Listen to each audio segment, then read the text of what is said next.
You give life, you are love, you bring light to the darkness, you give hope, you restore every heart that is broken. Great are you, Lord.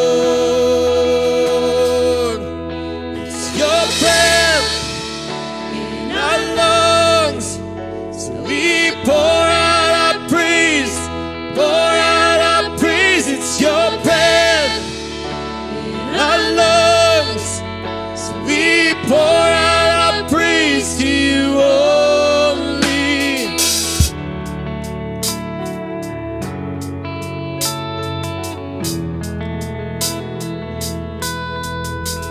You give life, you are love, bring light to the darkness, you give hope, you restore every heart that is broken.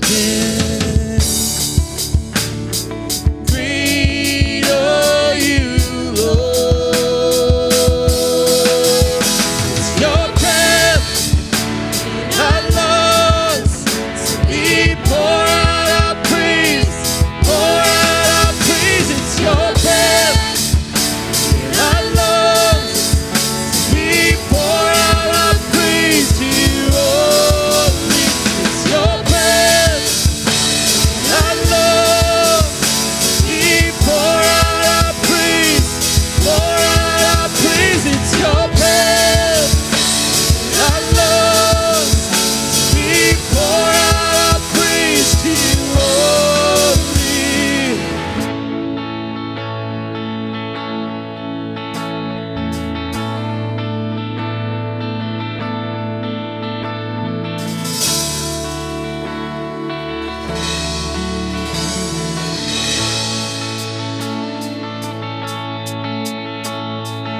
All the earth will shout your praise, our hearts will cry, these bones will sing. Great are you, Lord.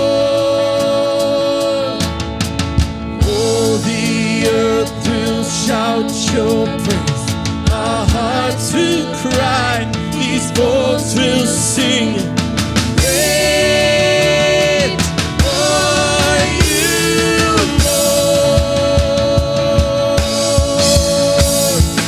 All the earth will shout your praise, our hearts will cry, these bones will sing. Great are you, Lord. It's your breath in our lungs, so we pour out our praise, pour out our praise. It's your breath in our lungs, so we pour out our praise to you only. It's your breath in our lungs, so we pour out our praise, pour out our praise. It's your breath in our lungs, so we pour out our praise to you only. Great are you, Lord.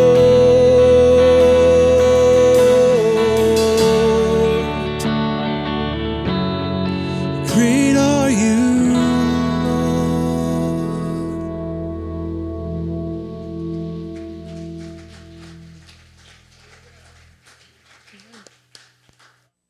Thank you, worship team. Thank you. You can all take a seat. Pastor Sal is taking some much-needed rest, and he's still away this week. But we have the wonderful opportunity, and we're blessed to have Dan here with us this morning, and he has prepared a video for you to introduce himself this morning.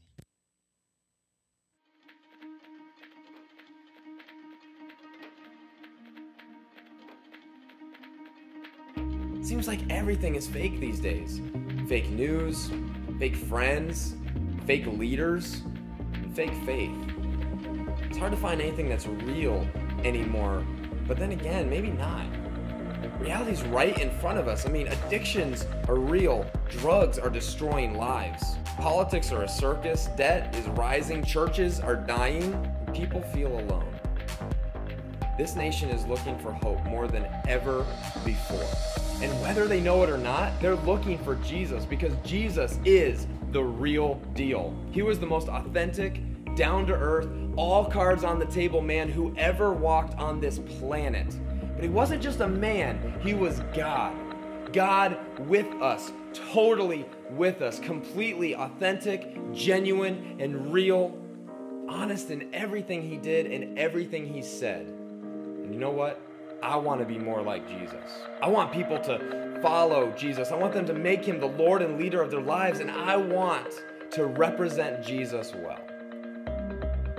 In 2013, I led an amazing team that launched a church where the only rule is no perfect people allowed. And that's because Jesus was perfect for us. It's all about a personal relationship with him.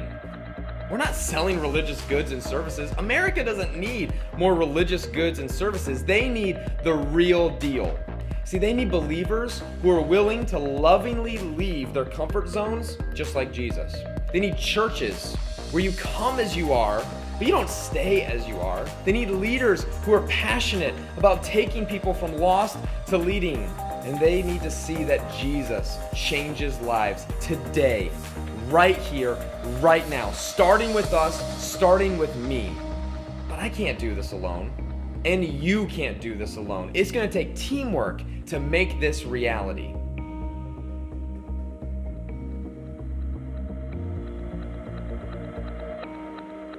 So, whether it's coaching, training, or speaking, here's what I can bring to the team. First, this is what I live for.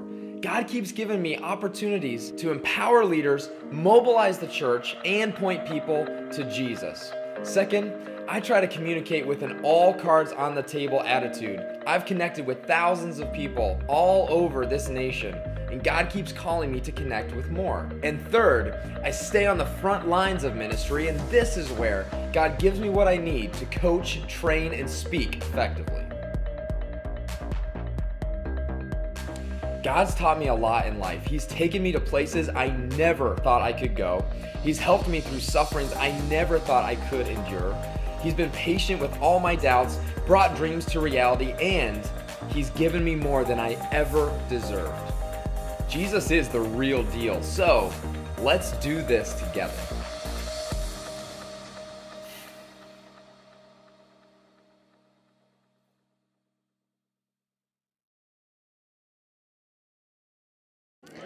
It is such an honor to be with you this morning. I have been friends with Pastor Sal and Pastor Ross for many years, and I have watched your journey as God continues to do amazing things here in Waymart, and I see lives being changed all over the place, and I just want to say, man, don't we serve a great God? We serve an amazing God who is so gracious, and he's doing amazing things right here, right now, and it is just so cool to be with you here today. Well, I want to introduce my family to you. This is my beautiful wife, Joy. We've been married for 7 years, and we have 2 awesome sons. Our newest addition, Declan, just arrived 4 months ago, and we have not slept for 4 months. So you're getting the zombie version of Dan this morning. And then our oldest son, Landon, you see there with that super cheesy grin, just like his dad. We knew halfway through the pregnancy that he was going to need 3 open heart surgeries before kindergarten. And believe it or not, this is actually one of my greatest fears in life coming true. And I remember that day when the doctor walked in and said, hey, your son has a very rare heart defect. He's missing an entire chamber of his heart.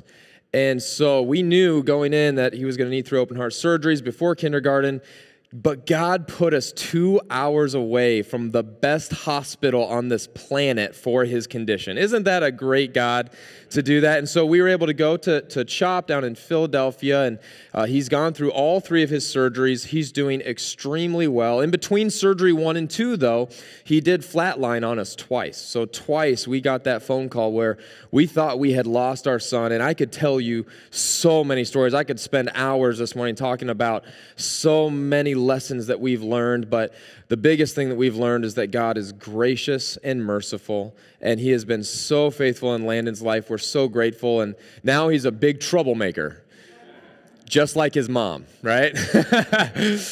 Let me tell you a little bit of our ministry journey. This is a photo of us when we moved to Wilkes-Barre, Pennsylvania. Me and 3 other friends in our early 20s moved to Center City, Wilkes-Barre.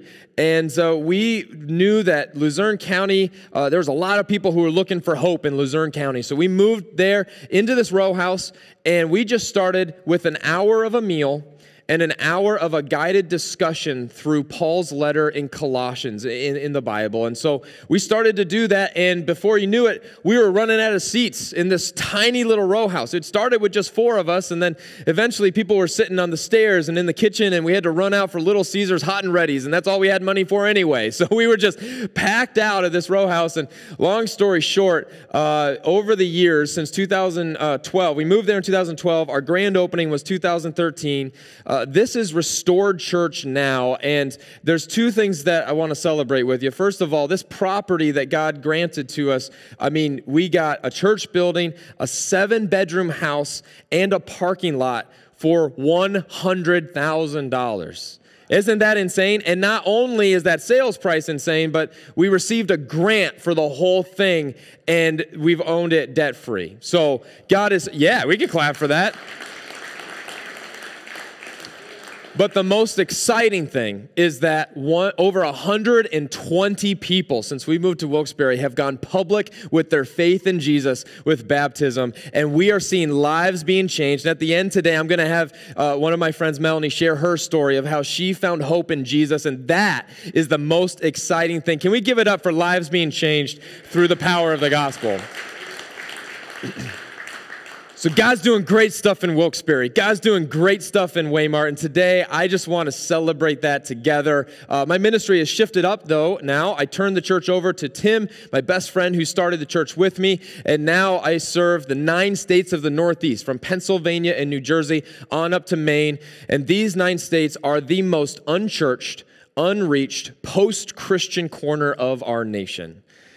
We live in an amazing land of opportunity to represent the King of Kings in our spheres of influence. And so I now lead a network of churches called the Northeast Collaborative. And if you want more info on that, I've got a table out there. You can throw your email address down and get some periodic updates. I'd love for you to do that. And God's doing some really great stuff in the Northeast, and we're just so excited to be a part of what he is doing. But I do want to invite you guys out to something that we have going on Saturday, May 9th, up in Greene, New York, just a little north of Binghamton. We've got this amazing one day. It's called the Northeast Leadership Summit. And I know a lot of times when you hear that word leadership, a lot of times we think positions and titles. But leadership isn't really ultimately about positions and titles. It's about influence. And so this day is dedicated to developing disciples. If you are a committed follower of Jesus and you want to grow and you want to take next steps, we've designed this interactive day for you. And we'd love for you to come up and spend a day with us. And by the way, all the profits from this, we're going to give away. So Northeast Collaborative isn't keeping any of the profits. We're going to give it away to a new church startup in Northeast America and a church revitalization, meaning a church that's really struggling but wants to come back to health. We're going to give all the profits away and invest in developing disciples in their next steps. So we've got a great day planned. If you want more info, check out that table out in the lobby. But before we get into the message, I've got a little game that I want to play. I want to play a Minute to Win It game. How many of you love Minute to Win It games? None of you. Okay. Good. This is good. This is great. That plan went real well. Okay. No, I want to play Minute to Win a game, and I just need 2 contestants. Are there any brave, competitive souls out there? Yes. Okay. Come on up. Someone else? Yes. Come on up. All right. Let's give it up for the guys here. Absolutely. All right. What's your name? Chase. Chase. Chase, you will take this stack. All right, and I'm going to split the room down the middle here. So if you're in these 3 chairs over here and over here, you are cheering for Chase. So say, go Chase! Not you guys, these guys. Okay, now, sir, what's your name? Robert. All right, so Rob, this group from the middle here all the way over, you guys say, go Rob! All right, this side's cheering for Chase. This side's cheering for Rob. All right, awesome. You got a good fan base. That's good. All right, so come on over here. And Chase, you're over here. All right, great. So here is the game. It is called Moving On Up. And so we're going to have some really awesome banging music back there. Thank you, Liger. And yeah, you can actually, yes, you can totally play the game on the chair. Totally. So here's what we're going to do. You're going to take that bottom cup, okay? You're going to stack it on top, and you're going to do that with every single, not yet, nice try. You're going to try to stack it faster than the other person, and the winner is when this yellow cup is at the bottom because you have stacked everything on top, every single cup. Does that make sense? So you take the bottom one, you stack it on top, and you go as fast as you can, try not to drop it, and the winner gets, oh yeah, a Northeast Collaborative magnet. That's right. Very, very fancy. Very expensive. And I also have to tell you that any of you can also stop by the table and grab one of these too, so it's really not a big prize. But I know that you guys have some competitive juices flowing. So on the count of 3, 1, 2, 3, go! Come on, cheer for your guy. Chase, Chase, Chase. Rob, Rob, Rob. There you go. Keep going, keep going. Whoa, whoa, hey! I don't know. Oh, man, keep going. It's getting intense. It's getting intense. Who's going to win? It's Rob! Give it up for Rob, everybody. I'm so sorry. Chase, I got to tell you, I'm so sorry, but you can just stop by the table and get a magnet too, so don't worry about it. Yeah. All right. Rob, well done. Thank you for competing. I appreciate it. Thank you so much. So,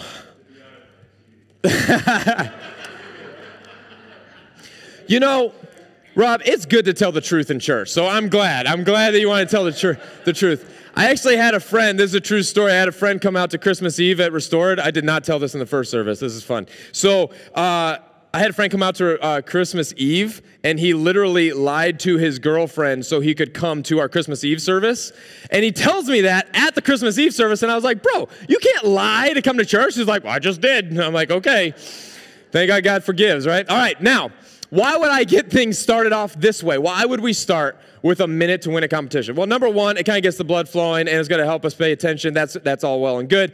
But ultimately, I wanted to do this because there's a very important principle that we're going to center in on and we're going to unpack from God's Word. Christianity is not what you just saw on this stage. Like this competition, I mean, we love competition, right? I mean, that's like part of being an American, right? Like you're just like, man, this is so good because we love competition and we're all about that. But sometimes, subtly, we can start to slip into these really bad thought patterns and these really bad belief systems where Christianity can sometimes feel like or become a competition. Now, you might look back at me this morning, you're like, Dan, listen, Pastor Sal does a great job teaching here. We know that it's not a competition. Like that is something that's, I mean, come on, Dan. Like we know that's not true. But you know, there's a huge difference between knowing something up here and letting it transfer into our hearts. And here's where a lot of us find ourselves. I know I find myself in this trap very often. Do we find comfort in comparison? I mean, if we're honest here, and we're doing an all cards on the table conversation this morning, we've got to acknowledge the fact that so often we do find comfort in comparison. How many of you go on social media, like at all? You go on social media, you're there, okay. Doesn't that happen pretty much every single time you log into social media? Whatever the platform is, you start reading all the opinions and all the thoughts and all the pictures and all the stuff, and what do we start to do internally? We start to find comfort in comparison. You know why? Because we're not perfect. We don't have it all together. We all struggle with this. And so sometimes, unfortunately, this can even creep into our faith. This can even creep into our spiritual journey. Now, you might look at me and you're like, okay, Dan, yeah, sometimes that's where I'm at. I mean, I do find comfort in comparison sometimes, but let's just take it a step further, okay? Not only do we find comfort in comparison sometimes, but sometimes we may not audibly say this, but internally we're wrestling with this question: how am I better than other people? Isn't that true? We're all in the same boat with that, aren't we? And unfortunately, sometimes that can creep into the church. And for some of us in the room, maybe your church experience would be described by this rule. And it may not be stated, it may not be written, but it's this: only perfect people allowed. Have you ever experienced a religious environment like this? Have you ever experienced a church environment like this? I got to tell you, this is extremely unhealthy. This is extremely dangerous. Do you know why this is so dangerous? Because it's not true. None of us are perfect. None of us do measure up to God's perfect standard. None of us have it all together. So why on earth would we pretend like we do? And so when we moved to Wilkes-Barre, we knew that a lot of people in Luzerne County, that was their experience, that has been their experience, that somehow this religion game is we're all just going to try to pretend like we have it all together, and the unwritten rule is going to be only perfect people allowed. And so what we did is we took out a billboard, and thank God we got a 75% discount on it, so that was awesome. But put up this huge billboard that thousands and thousands of people saw right before our grand opening. It said, "No perfect people allowed." And anytime we shared that with people, we said that's the only rule, because there's only one perfect person who ever lived. His name is Jesus, and we're all about him, not about ourselves. But what you broadcast publicly, you better be willing to back up privately. And when we put that on a billboard, that has been tested over and over again, because people in our city, they want to come and they want to find out, is that really true? Are you a group of people who understand that you don't have it all together? Is that really the culture of your faith community? And I believe that should be. For every church in this country that wants to be a healthy church, that wants to be the body of Christ that Jesus wants us to be, I truly believe that we need a no perfect people allowed culture, because we're all about Jesus and not about ourselves. And Jesus taught this. He taught this in a parable. And parables in the Bible are fictional stories that are intended to teach deep spiritual truths. And there's this amazing parable. If you have your Bible, go ahead and turn to Luke chapter 18. You can turn your Bible on your device, or you can start flipping if you have a paper Bible, or I'm going to put the verses on the screen as well. And I want to unpack for you an incredible story that Jesus told back in the day, but it has incredibly powerful, amazing ramifications in our lives today. So let's look at Luke chapter 18, verses 9 to 14. And then we'll unpack it a bit. Jesus told this parable, this fictional story, to teach spiritual truth to some who trusted in themselves that they were righteous, and they treated others with contempt. So here's the story. 2 men went up into the temple to pray, one a Pharisee and the other a tax collector. The Pharisee, standing by himself, prayed thus: God. He may not have sounded like this, but I think this is how he sounded, okay? God, I thank you that I am not like other men, extortioners, adulterers, unjust, or even like this tax collector. I fast twice a week, and I give tithes of all that I get. But the tax collector, standing far off, wouldn't even lift his eyes to heaven, but he beat his breast, saying, God, be merciful to me, because I am a sinner. I tell you, Jesus speaking after the story here, I tell you, this man went down to his house justified rather than the other. For everyone who exalts himself will be humbled, but the one who humbles himself will be exalted." Let's pray. God, thank you for your word. As we unpack it together this morning, I pray that you would do a mighty work in our hearts. I pray that you would do something so radical and so incredible, that you would meet us right where we are, but that you wouldn't keep us where we are, that we wouldn't stay where we are, that we would move forward in our spiritual maturity. And I pray for anyone here that's just kind of kicking the tires of faith, or maybe just has a lot of questions, is not really sure what Christianity is really all about. God, I pray that wherever we're coming from, that you would speak clearly to us this morning. I pray this in Jesus' name. Amen. So let's unpack this. Jesus tells this parable to some who trusted in themselves. Okay? So Jesus is fully God and fully man, and he knows the hearts of his audience. And the way that we know that they trusted in themselves is they believed that they were righteous. So righteous, what is that? That's a $10,000 Christian word that means right with God. This is a group of people who thought they were right with God because of what they did. They thought they were right with God because they jumped through all the hoops and did what they were supposed to do, and they made God happy with them because of their own efforts. Now, that wouldn't be something that we struggle with today in modern America, now would it? Of course it is. I mean, I grew up as a pastor's kid. And I got to tell you, that's a great thing on one side, because my parents modeled the faith for me in a way that was so amazing. I'm so grateful for that.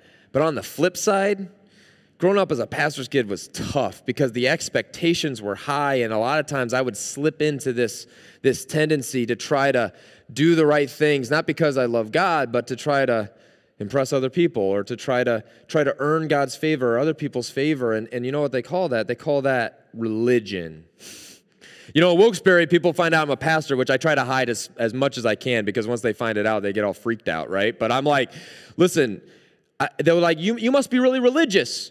You must be really religious. I'm not religious. You must be because you're a pastor. And I tell them, no, I'm not, because religion is a man-made system where we try to earn God's favor in our strength and power. And that's something that I've struggled with. Maybe that's something you've struggled with. And so this story is going to hit us there in a good way. But on the flip side, there's also running far from God. There's this thing called rebellion. Well, we know what God wants. We know that our life needs to change, but we go 180 degrees the completely opposite direction. That's rebellion. And you know what? I've been there too.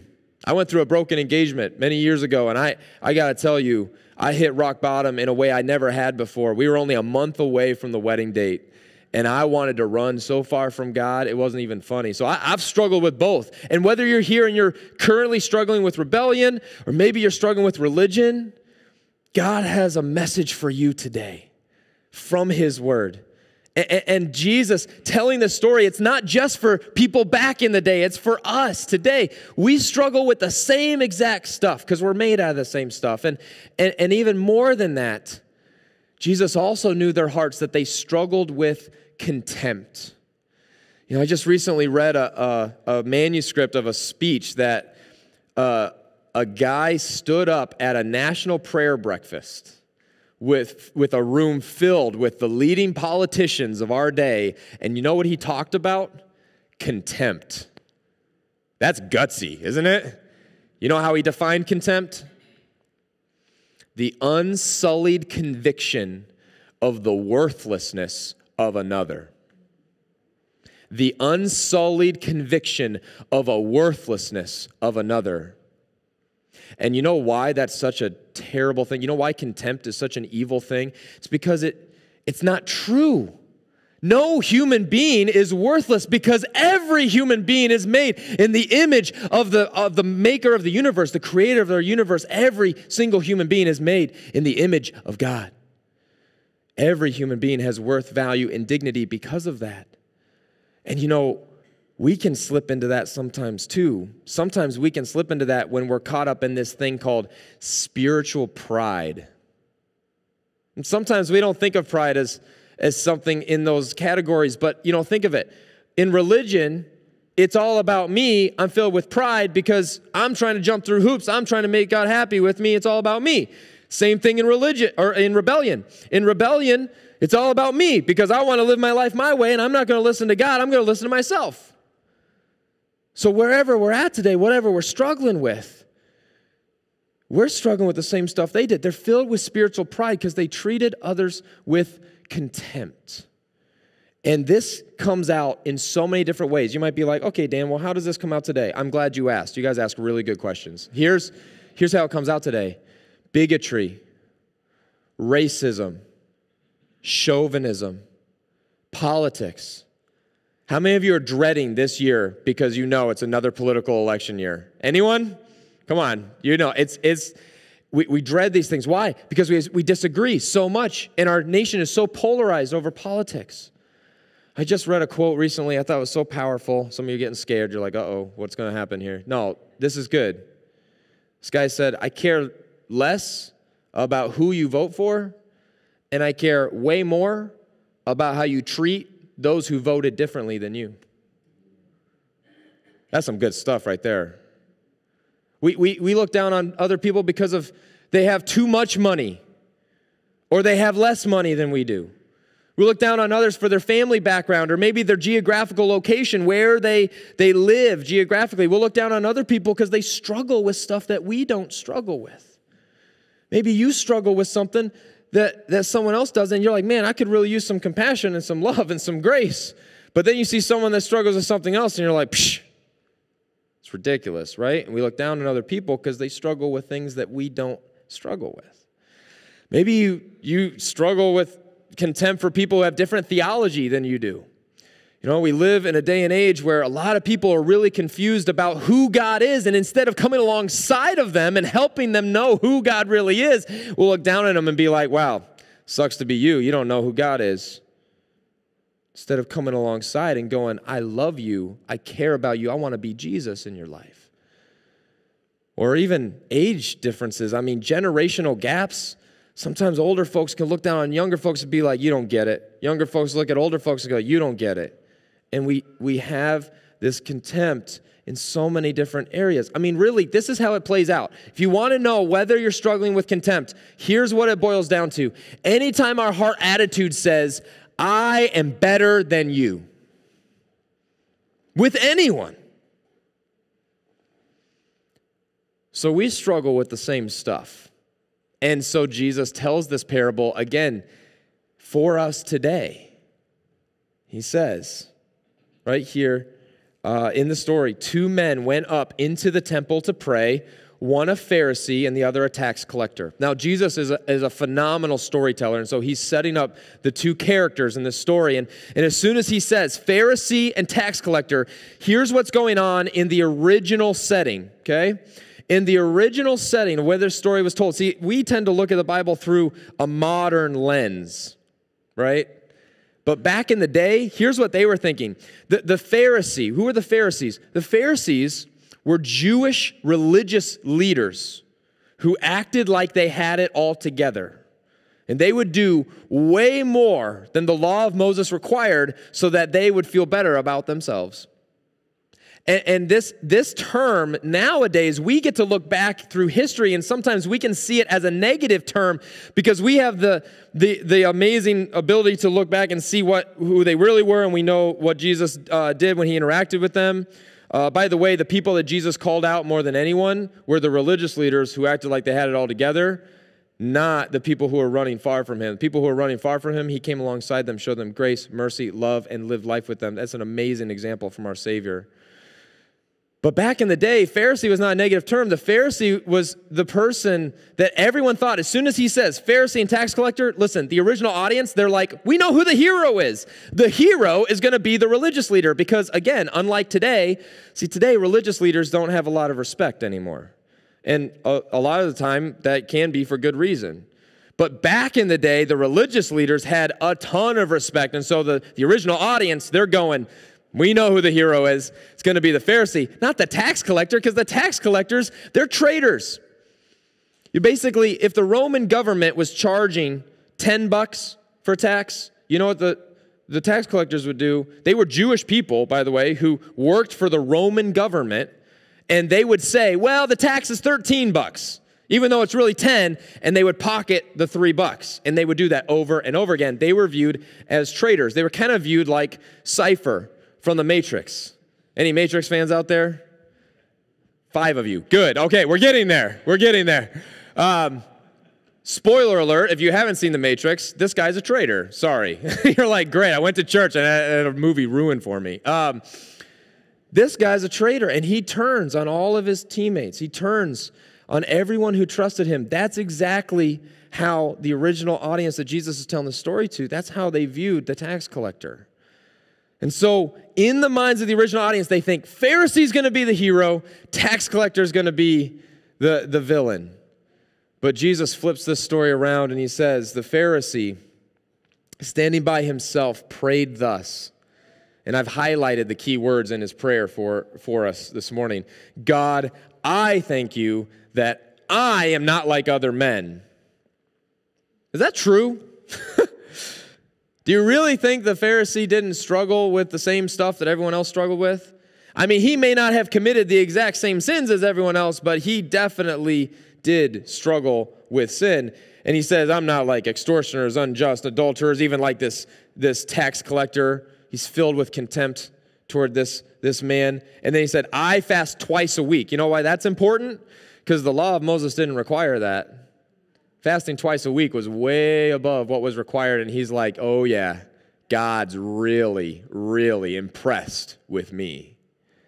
And then he says, I give tithes of all that I get. A great church leader in church history, Martin Luther, a long time ago, he was commenting on this prayer, and he says, for what else is it but to blaspheme and defy the lofty majesty of God when this Pharisee prays and says, I thank thee, God, that I am so holy and good that I don't even need your grace.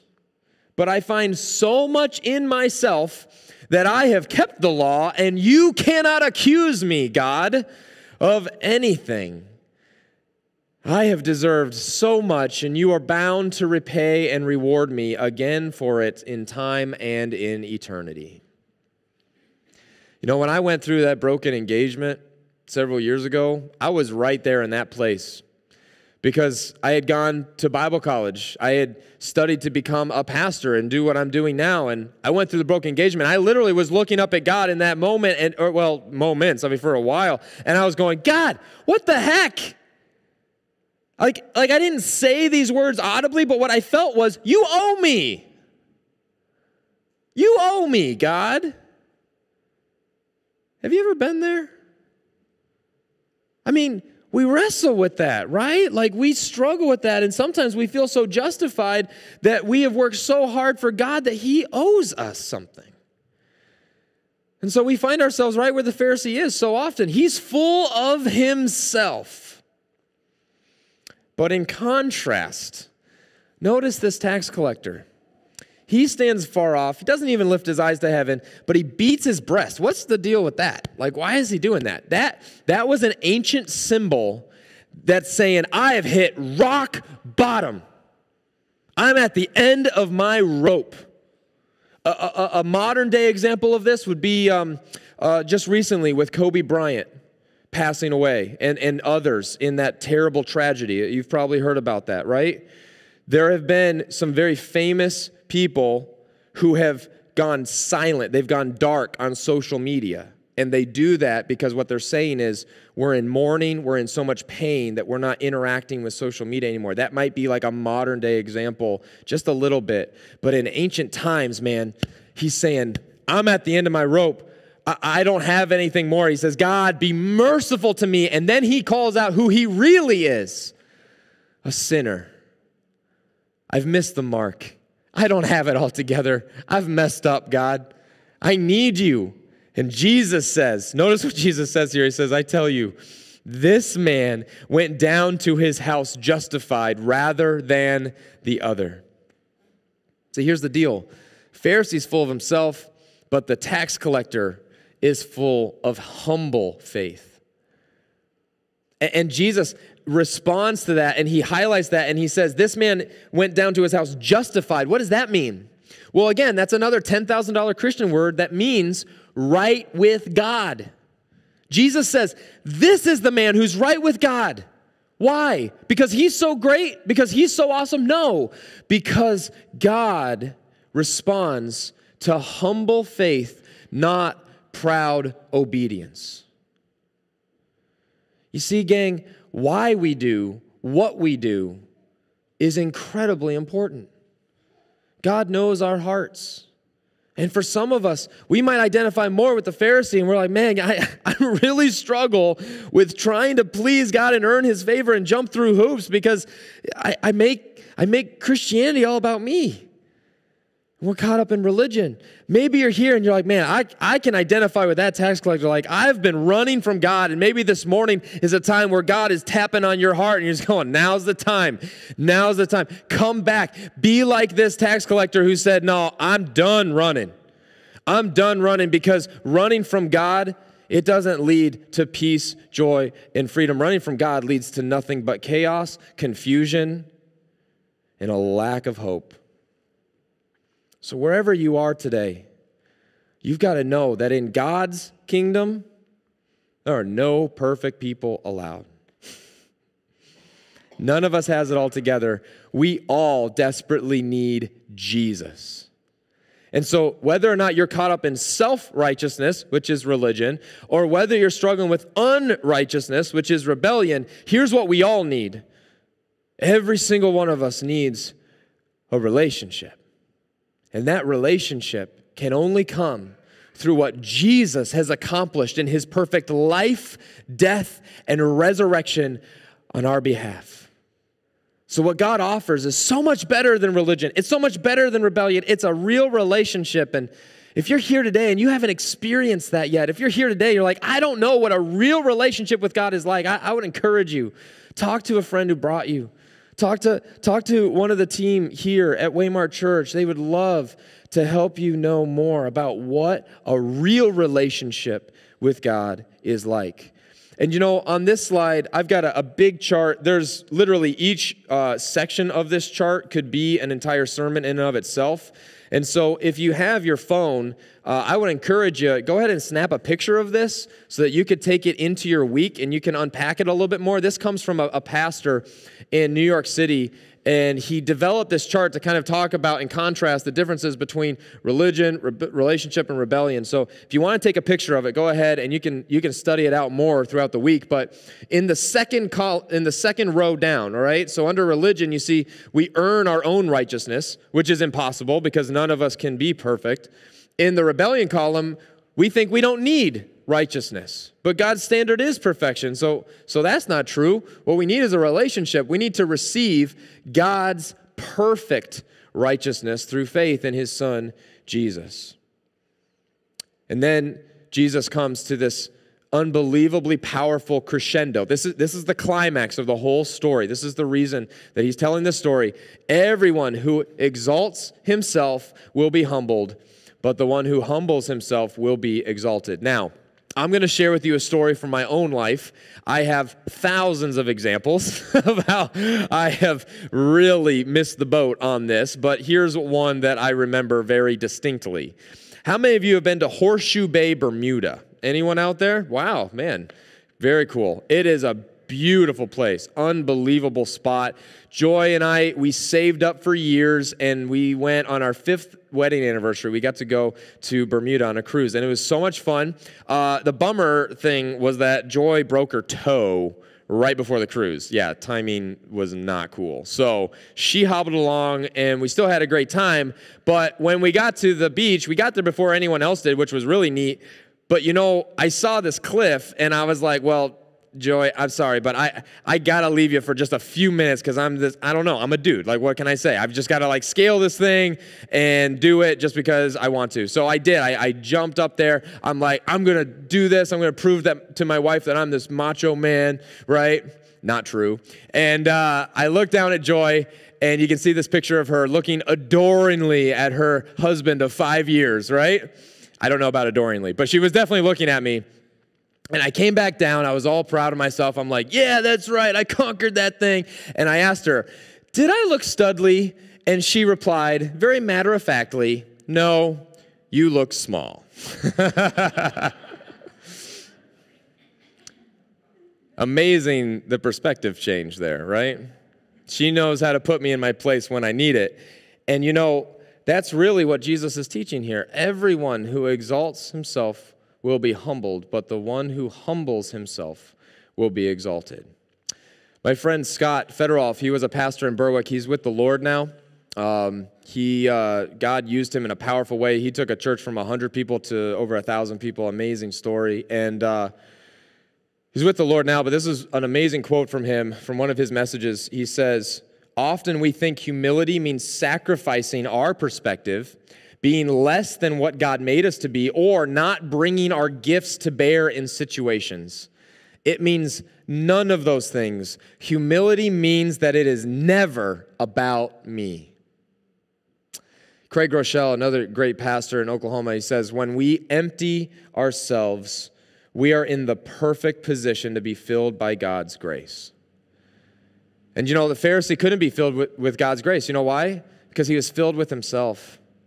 The tax collector was filled with humble faith, and he didn't know it at the time, but really, when we respond with humility, ultimately, we're following the model and the example of our Lord and Savior, who, even though he was God, left the glories of heaven and entered our mess, took on full humanity, sinless humanity, and he suffered, he bled, he went through all the same struggles that you and I go through. But guess what? He didn't have to do that.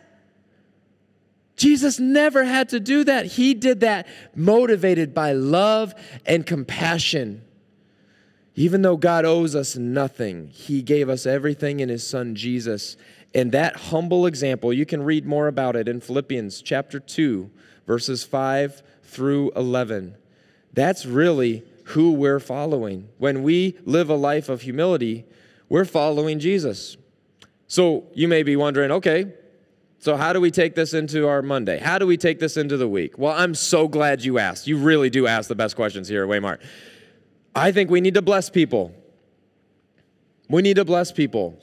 You're like, man, if I want to start living out this relationship with Jesus in a way that's meaningful, first of all, we need to begin with prayer. And not just praying for people, but praying with them. When was the last time you asked your coworker or your aunt or your sibling or your friend on your sports team and you just said, how can I pray for you? You know, I've asked so many people that question, and you know, the worst response I've ever gotten is no thank you.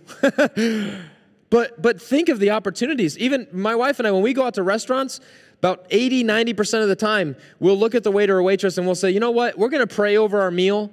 Is there anything we can pray for you about? And we have incredible conversations. I would challenge you, take that opportunity next time you go out to eat to be like, man, we're going to pray. Is there anything we can pray for you about? You'll have great conversations with single moms who are working so hard to take care of their family. You're going to have conversations with college students who are stressed out from finals. I mean, great opportunities. Listen to people when you have these conversations. Eat with people. Don't just eat alone. Encourage others. Identify evidence of God's grace in their life.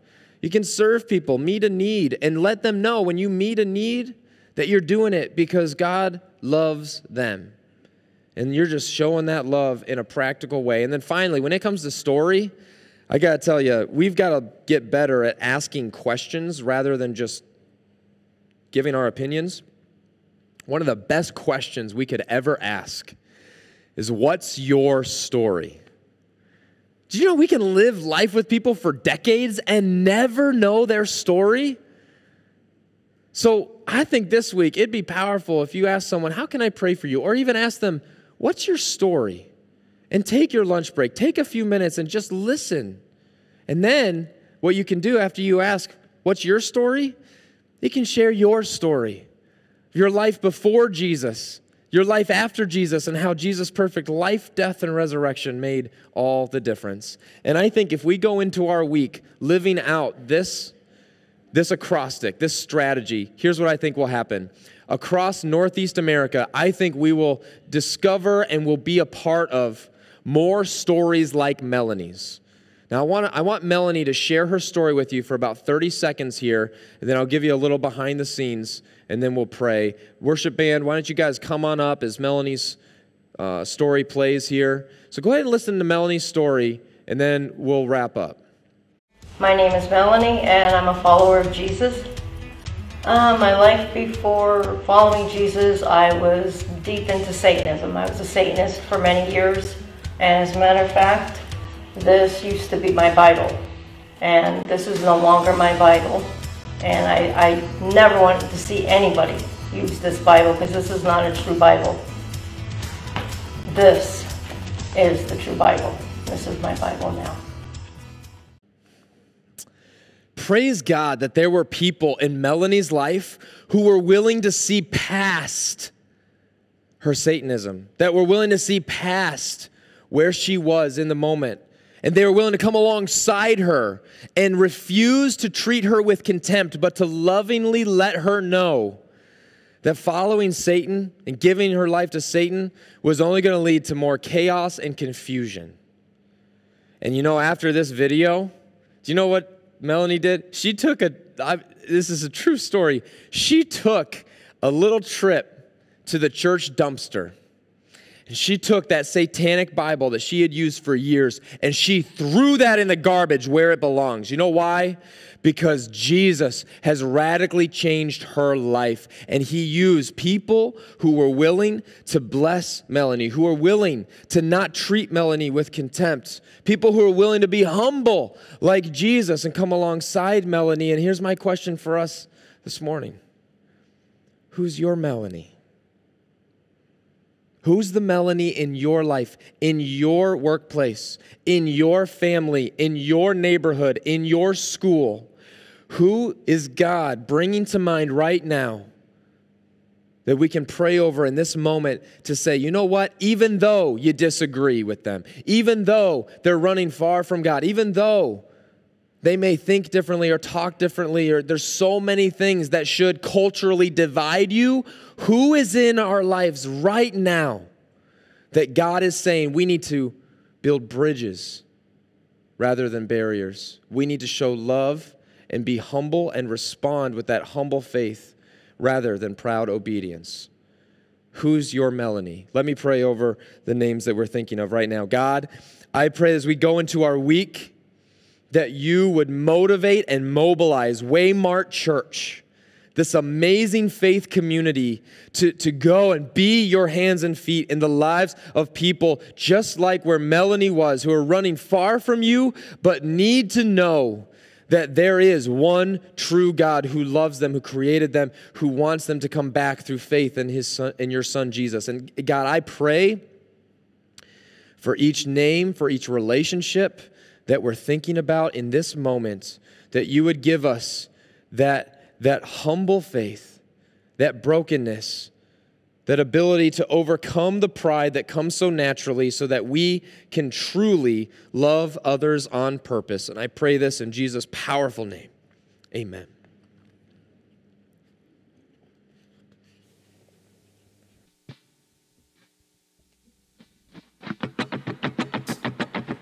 One, two.